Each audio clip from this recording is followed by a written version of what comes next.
Beautiful beings, welcome to the channel where we grow, glow, and expand our soul. And today I quickly wanted to share 6 ways to improve your life and live your best life in 2022. I'm filming this on New Year's Eve right now, and I just wanted to describe stuff that I learned and stuff that will definitely be implemented in this upcoming year, and I thought it would be helpful to share as well. And I picked 6 things because 2022 is a 6th year astrologically. If you add 2 plus 0 plus 2 plus 2 equals 6. So I just thought, okay, let me just share 6 things. The first thing I wrote down was truly listening to people. Truly listening and just understanding people in a more deeper level. If you want people to understand you, if you want people to feel you, how is that gonna happen if you don't listen to them properly? So just not taking their words and in one ear and taking them out in the next, depending on what they're talking about, but actually truly understanding what are they trying to communicate to you? What are they trying to say? And being fully present, aware, considerate of what they're saying, especially family, friends, people you're close to, instead of just giving autopilot answers, but actually truly feeling and thinking, what do you want to communicate back to them? And you're just used to, for example, you're used to your family giving you orders, make sure you do this, make sure you do that. I'm like, oh yeah, just giving the autopilot answers, but not really realizing why they want to do it. What is it that they really want to tell you? And I also learned that if people ask you to help you, if they want your help, obviously have your own boundaries or whatever, but they want your help because you're valuable, because you're important. You should shift that perspective into feeling lucky and feeling so proud that they asked you, your presence. You're that powerful, you're that worthy, you're that enough that they asked you to accomplish that task. So that is one thing, whether family, friends, with how you want to apply this first lesson, but with people that you actually like, love and care about, but truly just listening to people, listening to what they want to say and being present with it, and just changing your interaction completely just by feeling into the interaction more. And if it's something that you don't like, obviously shifting that perspective and changing your mindset and the way you view them. Of thinking and spending your day thinking about what you should be doing, what you should be having, what you should be manifesting. Instead, take that time to actually take that action and commit to those thoughts, to your vision. And this is really important because I spent a lot of my time just thinking how I should be wanting, like, if this happened, what I would be doing, this should have happened, why isn't this working, why is that? But I need to eliminate those thoughts if you resonate with this, and just start quickly, 3, 2, 1, just committing the action, because there should be a balance between actually doing and actually resting and allowing yourself to rest versus actually taking action. But my balance scale tipped more when resting and not actually taking the action. So when we're spending our time just thinking about what we should doing instead, I feel like it's so much better and like, I don't want to say the word, but productive, to actually align with their vision. Align with their vision. It's easy and natural and it's fun. Just make it as natural and fun as possible, and not forced or resistant action, but most likely inspired action, actually. But just rewiring your brain, and in order to just align with your best vision and just living your life consciously, presently, in the present moment, instead of just thinking what we should be doing, what we should not be doing. Instead, just living it out and living fully. To stop mindlessly scrolling on the internet just to avoid responsibilities, to fill up the time. So that is the next thing I want to bring up.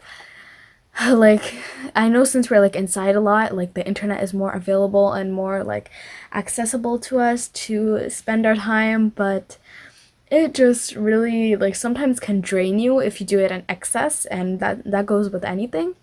So I really just want to focus on this upcoming year to no more mindless scrolling, keep it minimum. And I found that like keeping a time limit is really helpful, because you know how much time you use up, even though time is essentially not real, it's an illusion. But anyways, just to not avoid responsibilities, just feel consciously filling up your time, and living your life to the fullest, writing a list of stuff that makes you happy. So if you do get bored or whatever, you can just easily go to that because you know it's fun and it's helpful for you, serves value to you because it brings you joy, it brings you happiness instead of just stationing your mind on autopilot and letting just scrolling and scrolling and just subconsciously soaking all this info, whatever is on your feed, negative, positive, whatever it is. It's just overwhelming your subconscious. Instead, you could use that time to just calm your mind and maybe meditate, maybe take a walk outside, maybe talk to someone, have a nice conversation, maybe paint, maybe writing. So just doing more things that make you happy, please, okay? You heard me. Stop people pleasing. Just stop people pleasing, please. People will do what they want, but it's important that we all stay true to ourselves. I definitely noticed that. I don't know, since my childhood, I've just been so prone to just people pleasing, making sure that everyone's reactions are nice and they're all well, and making sure I'm saying the right thing. And that's not a healthy way to live. And I sometimes feel like I sacrifice my own well being in order to make others feel happy. And I noticed that my brother doesn't have this people pleasing quality. Like, it's kind of like on the other spectrum where it's kind of stubborn and selfish, and and I'm just like, like, why is he like that? Why is that? But like on some aspect, it's actually healthy and normal to have that selfish quality. It's kind of good, but not in like a arrogant way, of course. So seriously, future me and future you, anyone watching this, just stop people pleasing. And I find that when I do this, like, I've become more magnetic. Like, when I stay true to myself, and I just love when I stay cool and detached and just like not caring about what people think, and like, but still obviously still loving them, but I'm just not like putting my energy out into them in order to make them feel happy, because I'm putting it into myself. And I find I just feel so more magnetic, more conscious, and I just want to stop being scared and care about what other people think. Truly, I just don't want to feel judged anymore, and I don't want to look to others to see how my actions, how my words will impact them. Obviously, still being pure with pure love, pure intention, not trying to intentionally hurt someone, but still just not like letting myself be limited in any other way. Like, if doing what I do makes me feel happy, makes me feel fulfilled, then it's just more than enough. I don't need any other reason. I don't need to look in the 3D. Which brings me to my next lesson, which is to change your inner world in order to see change in the outer world. Yeah, because I feel like definitely you can like look to the 3D in order to see your results, people you want to see in order to believe, but you actually have to believe in order to see. So that's the point of like always affirming, listening to subs, because you're going to make your subconscious believe first, and then you want to believe it so much, persistent is so much, that your 3D reflects that onto you. But you're not gonna like just keep relying on the 3D for results. You already need to be super like faithful and trustful that your results are already here, instant and magnetically. You are not gonna let your 3D influence you, whatever circumstance is happening.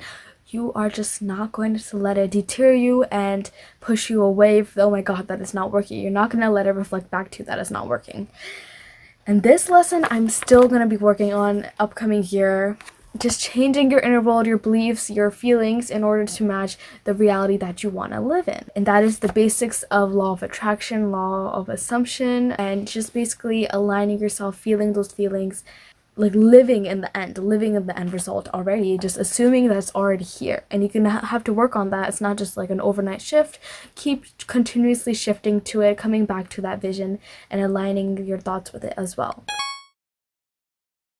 And finally, actually applying the knowledge you are learning. And I also talked about this in another video, but if you keep learning and learning and learning about manifestation or about anything in general, and you don't even apply it into your life, and you don't even like integrate that knowledge and wisdom, it's just, what's the point of learning? What is the point of learning of all that if you're not going to be able to apply it properly and just test it? Don't be scared of mistakes. Just doesn't have to be perfect. Just try your best, improve, create your own formulas, and just reintegrate all the knowledge that you learned and you don't have to use it properly. Like on a test, we're often taught like, oh, you make a mistake, you're wrong, like you fail, you get this grade for it. But no, if you're gonna apply manifestation, just keep trying your own trial and error techniques, find your own unique way to live your best life. And it doesn't have to be perfect. You can try it and try it, keep trying and trying it over and over again. If you want, try new ways, try new methods, but keep learning, but also keep applying. Always learn. I love to learn personally, so I'm gonna keep learning, but also I need to focus on applying that knowledge more and more and not being scared to fail. That's all I have. Have a happy new year. Hope you enjoy your hope it's the best year ever. Let's start affirming now that this is going to be the best year ever, and I'm already living to my fullest potential. This is the best year ever. All my manifestations are here. All my manifestations are here now. I'm loving the life I live. This is the best life ever. This is the best year ever, and everything is working out perfectly for me. And I genuinely hope that you have learned some lessons that impacted your life. What did you learn this year, and how has it improved your life? What will you be going on forward with in the next year? Let me know in the comments below. You are enough. You deserve the best, and I will see you soon. Bye.